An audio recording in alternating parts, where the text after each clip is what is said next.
नमस्कार दोस्तों, कैसे हैं आप सभी। हमारी 3 क्लासें हो चुकी है सामाजिक विज्ञान में। आपकी जो बुक है लोकतांत्रिक राजनीति, उसको लेकर 3 क्लासों में हमने जो जो समझा है उसके ही हमने हमारी ऐप पे नोट बना के डाल दिए हैं। अब देखो, ये कितना आसान हो गई ये चीज़ हमारे लिए। हमको ये पता रहेगा कि हमने क्या क्या पढ़ लिया है और ये भी पता रहेगा कि हमने क्या क्या छोड़ दिया है। जब आप हमारी ऐप पे जाते हो तो वहाँ पे सामाजिक विज्ञान एसएसटी का एक सब 10th क्लास को क्लिक करते हो तो उसमें 6 विषय आपको मिलते हैं। सामाजिक विज्ञान पे जैसे ही आप क्लिक करते हो तो आपकी जितनी भी किताबें हैं, 4 किताबें सामाजिक विज्ञान की आपको दी हुई है, चारों किताबें आपकी खुल जाती है। फिर हम जो किताब पढ़ रहे हैं उस पर आप क्लिक करते हो, जैसे राजनीतिक विज्ञान, तो उसमें हर एक चैप्टर खुल जाता है। अब हमने पहला चैप्टर जो पढ़ा, सत्ता की साझेदारी, तो आप उस ऐप पे जाके आराम से नोट्स पढ़ सकते हो और फिर नोट्स समझ में नहीं आए, आप हमारी क्लास लो। तो अभी आपको क्या करना है, क्लासें भी लेनी है, नोट्स भी पढ़ना है, और जब एग्ज़ाम पास में आएंगे तब आपको नोट्स पढ़ना है, तब क्लासें नहीं लेनी है, क्योंकि फिर आपको पढ़ना है। और ध्यान रखना, जो नोट्स मैंने बनाए हैं काफ़ी शॉर्ट है, काफ़ी छोटे हैं और काफ़ी समझदारीपूर्ण है। तो आपको जो इम्पोर्टेंट फैक्ट है वो अपनी कॉपी में लिखना है और वही कॉपी आपको स्कूल में ले जानी है। और आपको जो भी टीचर पढ़ा रहे हैं, चाहे वो कोई भी टीचर हो, आपके विषय के जो टीचर हैं उनको ये कॉपी बतानी है और उनसे पूछना है कि मैंने ये लिखा है, किताब से लिखा है, इसको सरल करके लिखा है। ऐसे मत बोलना कि कोई टीचर पढ़ा रहे हैं उन्होंने लिखवाया है, तो वो सही कर देंगे उसको। आप ये बोलना है कि मैंने खुद अपनी मर्जी से लिखा है, समझते हुए लिखा है, और ये नोट्स मैंने बनाए हैं, कैसे हैं आप ज़रा चेक कर लो। और जब वो चेक करेंगे और आपको कहेंगे कि हाँ शानदार है, या ये कमियां हैं, ये कमियां हैं, तो आप उन कमियों को दूर करना, क्योंकि आपके पास एक टीचर नहीं, फिर 2 टीचर एक सब्जेक्ट के हो जाएंगे, तो आपकी पढ़ाई काफ़ी आसान हो जाएगी। तो आपके पास क्या क्या होगा, आपके पास एक एप्लीकेशन है जिसके अंदर आपको बिल्कुल सरल नोट्स मिल रहे हैं। आपके पास एक साधन है ऐसा जो आपको घर पे बैठ के पढ़ा रहा है। आपके पास एक टीचर और है जो आपको स्कूल में पढ़ा रहा है, आपकी कॉपी चेक कर रहा है। तो इतनी सारी चीज़ें होने के बाद भी अगर आप 10th क्लास में 90+ मार्क नहीं ला पाएंगे तो वो आपकी गलती होगी, फिर हमारी कोई गलती नहीं होगी। तो आपको थोड़ा ध्यान देना है।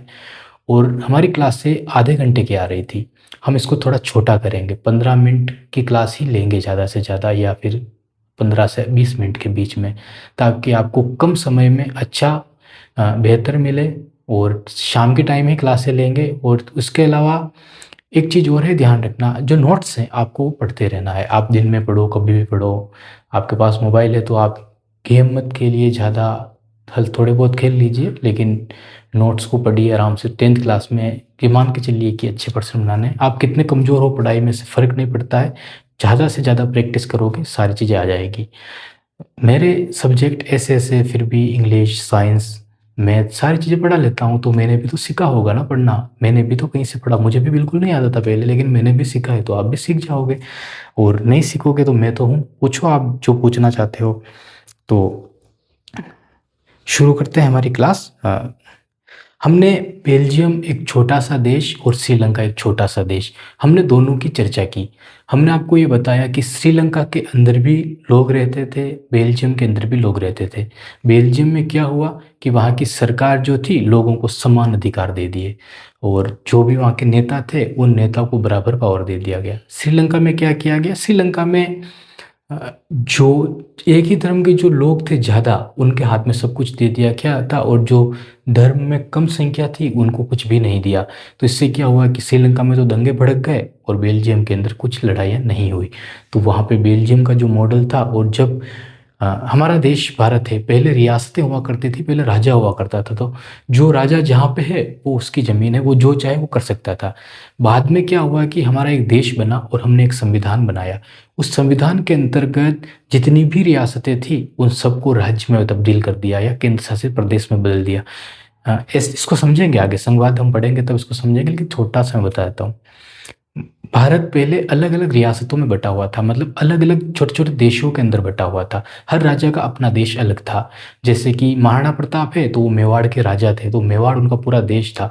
अब वो कहीं दूसरे राज्य पे हमला करते, दूसरी जगह पे हमला करते, दूसरी रियासत पे हमला करते और उसको अगर कब्जा लेते, तो वो देश उनका एक हो जाता। इस तरह लड़ाइयाँ होती, ज़मीनें जीती जाती और वो अपने आप में एक देश हो जाते थे। ठीक है, फिर बाद में क्या हुआ कि लड़ाइयाँ होती और लड़ाइयों के चक्कर में लाखों लोग मारे जा रहे थे, लाखों लोग भूखे मर रहे थे। बाहर से कोई राजा हमला करता हमारे देश के ऊपर या किसी दूसरे राज्य पे हमला करता, तो सबसे पहले वो क्या छीनता, वहाँ का अनाज छीन लेता है। क्यों? क्योंकि उसके साथ जो सेना आई है उस सेना को कुछ तो खिलाना पड़ेगा, तो सबसे पहले अनाज छीन लेता। और अनाज किसका छीनता? वो गांव में जो लोग रहते उनका अनाज छीन लेता, या राजा के द्वारा जो इकट्ठा किया गया लोगों के लिए वो अनाज छीन लेता। ये सारी चीज़ छीन लेने के बाद लोग तो बिल्कुल भूखे मर गए। और ये जब चीज़ें होने लगी और फिर अंग्रेज हमारे देश में आए, अंग्रेजों ने हमें गुलाम बनाया। अंग्रेजों ने गुलाम बनाया तो पहले तो राजा आते थे जो हमारे देश में लूटते और यहीं काम करते थे। ठीक, यहीं पे किले बनाए, फोर्ट बनाए, जितनी भी सारी चीज़ें बना रखी सब राजा ने बनाए यहीं पे। लेकिन अंग्रेजी जब आए, अंग्रेज लोग जब आए तो वो हमारे देश में कुछ नहीं बनाया, उन्होंने हमारी सारी चीज़ें उनके देश लेके चले गए और यहाँ से हम कंगाल होना शुरू हुए। हमारे देश के पास इस दुनिया का सबसे ज़्यादा धन हुआ करता था। हमारे देश की सोना समझते हो ना आप, सोना कितना महंगा है आज। हमारे देश में सबसे ज़्यादा सोना हुआ करता था, इसीलिए हम सोने की चिड़िया कहते हैं हमारे देश को, इतनी सारी चीज़ें थी।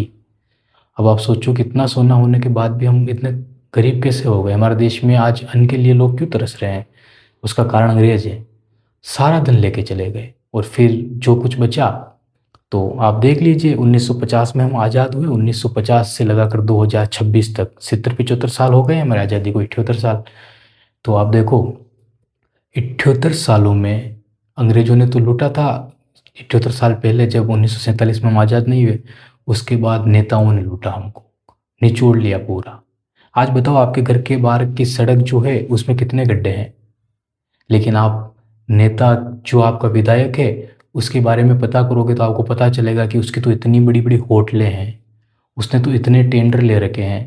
वो सारे पैसे उसके पास कहाँ से आ रहे हैं? बल्कि विधायक की तनख्वाह तो 1 लाख 2 लाख रुपए ही होती है, इससे ज़्यादा तो होती नहीं है। तो इतने पैसे उसके पास कहाँ से आ रहे हैं? वो सारे पैसे आपके हैं, आपके सड़क बनाने के लिए, आपके स्कूल बनाने के लिए उसको दिए गए थे, लेकिन उसने उसका क्या किया? अपनी होटलें बना ली, अपने लिए टेंडर बना लिए। अब उसके बच्चे कहाँ पे पढ़ रहे हैं? सबसे बड़े प्राइवेट स्कूल में या विदेशों में। और आप कहाँ पे पढ़ रहे हो? एक सरकारी स्कूल में जहाँ पे आपको सरकार पढ़ा रही है। तो पहले राजाओं ने लूटा, फिर अंग्रेजों ने लूटा और फिर नेताओं ने लूटा, ये चलता रहा। तो हमें संविधान की जरूरत इसलिए पड़ी ताकि ये जो नेता है ये ना लूट सके, बाहरी कोई शक्ति हम पे हमला ना कर सके।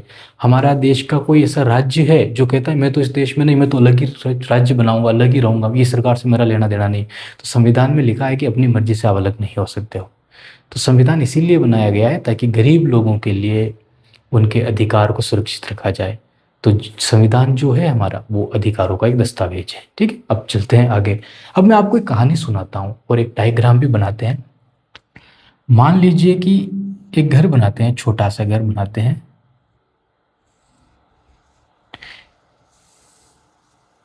ठीक है, एक घर बनाते हैं, यहाँ पे इसका गेट बना देते हैं और यहाँ पे एक रास्ता बना देते हैं और एक घर और बना देते हैं, इसको थोड़ा अलग बनाएंगे।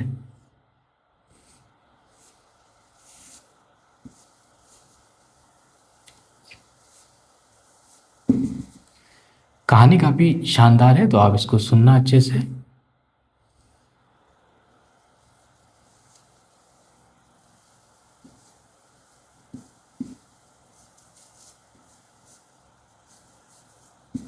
ठीक है, आपके हिसाब से समझ लेना, आप अच्छा घर बना सकते हो, आपको कॉपी में बनाना पड़ेगा ये। तो सुनना यहाँ पे, हमने दो देशों की बात की थी। एक देश कौन सा था? बेल्जियम। कौन सा था? बेल्जियम। और एक देश कौन सा था? श्रीलंका। एक देश कौन सा था? श्रीलंका। बेल्जियम में हमने कहा ना कि एक व्यक्ति के पास पावर होती है। अभी हमारे देश में एक व्यक्ति है, नरेंद्र मोदी प्रधानमंत्री है, तो उनके पास ही पावर है। अगर वो कुछ गलत करते हैं तो फिर न्यायपालिका उनको बताए कि आपने ये गलत किया। ठीक है, तो पावर तो नरेंद्र मोदी के हाथ में है, वो जो भी कानून बनाना चाहे बना देंगे। अगर गलत बनाती है तो फिर न्यायपालिका उसको सही कर देगी। तो ये तो हम आगे पढ़ेंगे। तो एक व्यक्ति के हाथ में, तो बेल्जियम में भी तो गवर्नमेंट है, बेल्जियम में भी सरकार थी। और सरकार थी तो यहाँ पे सरकार थी तो कोई यहाँ का राष्ट्रपति होगा। ठीक है, जैसे हमारे यहाँ पे प्रधानमंत्री, वहाँ पे राष्ट्रपति, तो कोई राष्ट्रपति वहाँ पे होगा। तो ये राष्ट्रपति इंसान है। आपको पता है कि नरेंद्र मोदी भी तो इंसान है, तो राष्ट्रपति कोई व्यक्ति है। इस व्यक्ति ने क्या किया कि बेल्जियम के अंदर, जैसे हमारा देश भारत है उसी तरीके से एक दूसरा देश बेल्जियम, इसने बेल्जियम के अंदर हर घर हर परिवार में बड़ा बड़ा केक भिजवा दिया। हम तो यहाँ पे रोटियां खाते हैं, देखो हम गेहूं खाते हैं, लेकिन कई सारे देश है जिनके पास गेहूं होता ही नहीं है, उगाया ही नहीं जाता है, तो वो केक खाते हैं। आज हम दक्षिण भारत में चले जाएं, हमारा देश है भारत, उसमें हम किसी दूसरे हिस्से में चले जाएं, जैसे गुजरात में चले जाए तो वहाँ पे शायद गेहूं कम खाते हैं। दक्षिण भारत में चले जाएं तो वहाँ पे मछलियाँ, ये सारी चीज़ें, मांस वास वहाँ पे ज़्यादा खाते हैं। बंगाल की तरफ इधर चले जाएं तो चावल सबसे ज़्यादा खाते हैं। तो हर राज्य के अंदर अलग अलग उनका खान पीन होता है। जैसे हम राजस्थान के अंदर ही अगर सीकर झुंझुनू की तरफ चले जाएंगे तो जो हम दाल बाटी खाते हैं वो लोग वहाँ पे चूरमा खाते हैं, मतलब दाल के अंदर चूरमा चूर के खाते हैं वो, ठीक है। सीकर राज्य का नाम सुना होगा। तो ऐसे अलग अलग खान पीन होते हैं, तो यहाँ पे केक ज़्यादा खाया जाता है। तो राजा ने कहा कि हमारी जनता भूखी मर रही है, जिनके पास नहीं है, गरीब लोगों के पास, तो केक भिजवा दिया जाए। तो बड़े बड़े केक घरों में भिजवा दिए। एक परिवार है, 4 लोगों का परिवार है, 4 लोगों का, 4 लोगों का परिवार है। 4 लोगों में 2 भाई हैं, माता है और पिता है। क्या है? 2 भाई हैं, माता है और पिता है, समझना इसको। सरकार ने क्या किया, यहाँ पे केक भिजवाया। अब माता पिता तो पहले बच्चों का पेट भरेंगे ना, उसके बाद दूसरों का। तो इन्होंने क्या किया कि ये जो 2 भाई हैं, और केक कितना है? 1 है। केक कितना है? 1 है। तो इन दोनों भाई के लिए क्या किया माता पिता ने कि इनको कहा कि आप केक खा लो। तो बड़ा भाई, एक भाई छोटा हो, एक भाई बड़ा होगा, तो बड़े भाई ने कहा कि मैं बड़ा हूं, तो ये इस केक पे ज़्यादा केक मुझे मिलेगा इस केक में से। अब छोटा भाई नाराज हो गया, उसने कहा कि ऐसा थोड़ी, केक आया है तो आधा आधा होगा, आधा तू खाएगा आधा मैं खाऊंगा। लेकिन इसने कहा कि नहीं, केक तो मैं ही खाऊंगा। बड़ा भाई ने कहा केक तो मैं ही खाऊंगा, तू छोटा है तो तू थोड़ा सा खा ले, बाकी ज़्यादा केक तो मैं खाऊंगा। तो यहाँ पे क्या, अब आपको पता है छोटे बच्चे का मानते हैं क्या, छोटे बच्चे बराबरी के हक से कभी पीछे नहीं हटते हैं, ठीक है। आपने देखा होगा, आपके घर में भी कोई होंगे तो यहाँ पे क्या किया गया, यहाँ पे माता पिता जो थे, इन्होंने बड़े भाई को बोला कि केक तो आधा आधा ही खाएगा, तू ज़्यादा केक लेगा तो वो नाराज़ हो जाएगा, और किसी को नाराज़ यहाँ पे करना नहीं है। यही मॉडल था बेल्जियम सरकार का। और इसको आधा आधा आधा कर लिया केक को, तो बड़ा भाई नाराज तो हुआ, लेकिन उसको समझ में आ गई कि छोटे भाई का पेट भरना भी जरूरी है और उसको नाराज करना भी जरूरी नहीं है। तो बेल्जियम के अंदर यही मॉडल लाया गया था। बेल्जियम की सरकार ने क्या किया, हर इंसान किसी भी धर्म का हो बराबर अधिकार दे दिए। बेल्जियम के अंदर क्या किया गया, हर मंत्री, जो आप अभी प्रधानमंत्री के साथ कितने सारे कैबिनेट मंत्री चलते हैं, पढ़ेंगे आगे, अभी आए, आपका टॉपिक आया नहीं है, कितने सारे विधायक हैं, सबको पावर दी गई, सबको पावर दी गई, सबके हाथ में पावर दी गई। और इससे क्या नतीजा निकला कि बेल्जियम के अंदर सब प्यार से रहने लगे और लड़ाइयाँ नहीं हुई वहाँ पे, और गृह युद्ध नहीं हुआ। अब आते हैं श्रीलंका की तरफ। श्रीलंका में भी यही हालत, 2 भाई हैं, ठीक है, माता पिता है उनको। श्रीलंका की सरकार ने सोचा कि क्यों ना सबको चाय पिलाई जाए, सबको चाय पिलाई जाए। तो केतलियां भर भर के चाय भेज दी घरों में। अब इनके पास, दोनों बच्चों के पास चाय पहुंची, एक छोटा एक बड़ा, जो इधर है वही इधर है, पहुंची। बड़े भाई ने बोला कि चाय तो मैं ही पीऊंगा, छोटे भाई ने बोला कि मैं, कि तू पानी पी ले, ठीक है तू पानी पी ले। यहाँ पे चाय के लिए सलंग ही मना कर दिया, क्या कि नहीं पीने देंगे। माता पिता आए, समझाया, बड़े भाई ने बोला कि मैं बड़ा हूँ, चाय तो मैं ही पीऊंगा। माता पिता ने बोला कि तू पी ले, तू बड़ा है तू चाय पी ले, और छोटे बच्चे को पानी में मना समझा दिया, ठीक है। अब ये चाय पीता रहा, और ऊपर से चाय पी रहा है, ऊपर से इसको बता बता के पी रहा है। इसने क्या किया, जो चाय थी वो उठाई और माता पिता और बच्चे के ऊपर फेंक दी। गर्म चाय थी, चेहरा जल गया।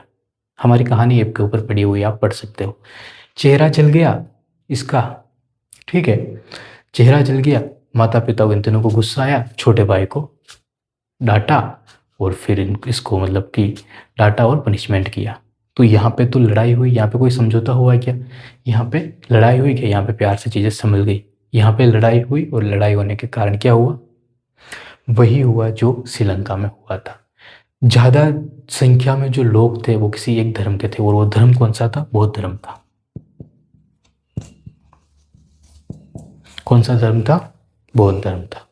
तो बौद्ध धर्म के लोगों ने कहा कि हमारा ही धर्म चलेगा, हम जो कहेंगे वही करना पड़ेगा, और ये सारी चीज़ें उन्होंने की। और इसी के कारण हम 3 पॉइंट लिख रहे हैं यहाँ पे श्रीलंका को लेकर, जो आपको देखने और समझने हैं। ध्यान से देखना।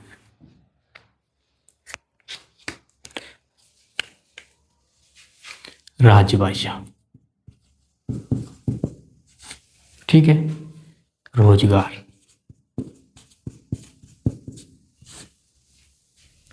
और राजकीय कार्य।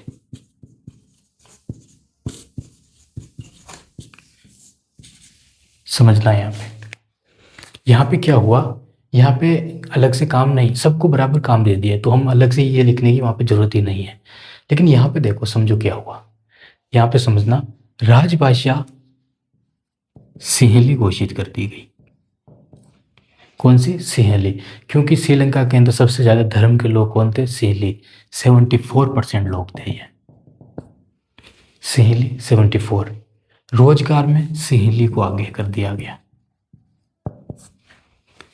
नौकरियों में अब कौन कौन से में किया गया, तो समझना, नौकरियां, ठीक है, और यूनिवर्सिटी। मतलब आपकी स्कूल है, मान लो कोई भी, ठीक है, चाहे वो कोई सी भी स्कूल हो, मुसलमानों की हो, सिखों की हो, ईसाइयों की हो, पढ़ाने सिर्फ हिंदू ही आएंगे, क्योंकि भारत के अंदर सबसे ज़्यादा जनसंख्या किसकी? हिंदुओं की। अब पूरी स्कूल मुसलमानों की, ठीक है, और वहाँ पर कोई हिंदू पढ़ा रहा है, तो वो नाराज़ नहीं होंगे क्या? होंगे, बिल्कुल ही। इसी तरीके से हर यूनिवर्सिटी में सिंहली को आगे कर दिया गया कि आप जाके पढ़ाओ, हमारी भाषा पढ़ाओ, सिंहली पढ़ाओ। मतलब उर्दू पढ़ना चाहता है, उसको हिंदी पढ़ाओ। तो ऐसे तो नाराज़ होगा ना, फिर वो भी तो इंसान है, हम भी तो इंसान है। इस तरीके से राजकीय कार्य, जितना भी पावर है, राजकीय कार्य, जो सरकार जो भी काम करती है, उसमें सिंहली को आगे कर दिया गया। सिंहली को आगे कर दिया गया। अब बताओ, इतने सारे कामों में सिर्फ एक एक धर्म के, और उस वहाँ पे हिंदू हैं, हिंदू तमिल भी हैं जो भारत से भाग के वहाँ पे चले गए थे, और काफ़ी सारे धर्म के लोग हैं, उनको कोई नहीं दिया गया। तो जिस छोटे बच्चे ने वो स्पून, जो चाय की केतली होती है, उसको उखेल ऊपर फेंक दिया ना, उसी तरीके से वो छोटे छोटे धर्म के लोगों ने इन पे हमला करना शुरू कर दिया। पहले इन्होंने हमला करना शुरू किया, देखो कैसे किया। इन्होंने अपनी भाषा वहाँ पे दबाव बनाया कि हमारी भाषा बोली जाए। नौकरियों में सब यही, और सिंहली, उनका मतलब कि एक तरीके से उनका काम छीन लिया, उनका अन्न छीन लिया, सब कुछ छीन लिया, सब कुछ छीन लिया। तो फिर इनसे वो नाराज हुए और लड़ाई में आगे आए, और जब लड़ाई में आगे आए तो हजारों लोग मारे गए वहाँ पे श्रीलंका में। अब समझ में आ गई ना चीज़ कि कैसे क्या हो रहा है। जो ये हुआ, तो वैसे बनाने की आवश्यकता नहीं, क्योंकि हमारे ऐप के ऊपर देखो, मैं बताता हूँ यहाँ पे, ध्यान से देखना। ये लिख रखा है यहाँ पे हमारे ऐप में, भाग दूसरा है ये समझा। देखो, भाग दूसरा है पड़ोसी देश का हाल, श्रीलंका में बहुसंख्यकवाद, जो हमने बताया सिंहली सबसे ज़्यादा बहुसंख्या में है, इसी तरीके से ये है। और ये कहानी है जो भी हमने आपको बताई, ये बौद्ध धर्म के सबसे ज़्यादा लोग हैं, 74% है, ठीक है। तो आपको फिर से भी यहाँ पे पढ़ लेना है सब कुछ। राज्य भाषा तमिल कचरे के डिब्बे में डाल के सिंहली को देश का एकमात्र, तो ये सब हमने लिखा हुआ है, ठीक है। अब इसमें एक महत्वपूर्ण जानकारी जो हम आपको पढ़ के सुना देते हैं, फिर भाग 3 पे चलते हैं, और फिर हमारा पहला चैप्टर खत्म होगा। देखना, सुनना है यहाँ पे। इन काली नीतियों के कारण, काली नीतियाँ कौन सी? ये काली नीतियाँ जिसमें सब चीज़ों में सिर्फ एक ही धर्म के लोगों को भर दिया गया। मतलब आप, मतलब एक चीज़ और नोटिस करना, आपके गांव के अंदर गुज्जर रहते होंगे, आपके गांव के अंदर धाकड़ रहते होंगे, आपके गांव के अंदर कुमाऊत रहते होंगे, तेली रहते होंगे, सारे लोग रहते होंगे। अब मान लो कि आपके गांव के अंदर, देखो कुछ भी हो, नाराज नहीं होना, ये सिर्फ एक एग्जाम्पल है। आपके गांव के अंदर मान लो कि गुजरों की संख्या ज़्यादा है, हाँ, 50-100 घर हैं, जिनमें 60 घर गुजरों के हैं और 40 घर दूसरों के हैं। अब ऐसा हो जाए कि जो गुज्जर लोग हैं वो सबको कहेंगे आपको, तो हम कहेंगे जो ही करना पड़ेगा, नहीं किया तो ये करेंगे वो करेंगे। तो फिर बताओ, तेली जो लोग हैं, या कुमाऊत है या धाकड़ है, जो नाराज़ नहीं होंगे क्या उनसे, कि हमारे पास भी तो घर है, हम हमारे ज़िंदगी जैसे जीना चाहें वैसे जिएंगे, ठीक है। तो ऐसा होता है, ऐसा होना चाहिए ना। श्रीलंका में सिंहलियों ने क्या किया कि नौकरी भी हम करेंगे, पैसे भी हमारे चाहिए, कॉलेज में पढ़ाने भी हम जाएंगे, भाषा भी हमारी बोली जाएगी, सब हमारे ही हो जाएगा। तो फिर ऐसे तो लड़ाइयाँ होंगी ना फिर, ठीक है, इस तरीके से। तो यहाँ पे पढ़ना, इन काली नीतियों के कारण तमिलों को लगा कि वे अपने ही देश में पराये हो गए हैं। उनके आत्मसम्मान को इतनी गहरी चोट लगी है, आत्मसम्मान मतलब अपनी गरिमा को इतनी गहरी चोट लगी है, उन्होंने आंदोलन शुरू कर दिया और अंत में अलग स्वायत्त राज्य तमिल इलम बनाने की मांग रख दी। नतीजा यह हुआ बेटा कि देश में भयानक गृह युद्ध छिड़ गया, हजारों लोग मारे गए, घर उजड़ गए। तो जैसे इन्होंने अपनी भाषा अपना सब कुछ अलग किया, वैसे ही जो तमिल लोग थे वो कह रहे थे कि हमें भी एक नया देश बना के दे दो, हम उस देश में छोटा ही दे दो लेकिन हम उस देश में खुश रह लेंगे, हम इनके साथ नहीं रह सकते, ये तो अत्याचार कर रहे हैं पूरी तरीके से, हम इसके साथ नहीं रह सकते।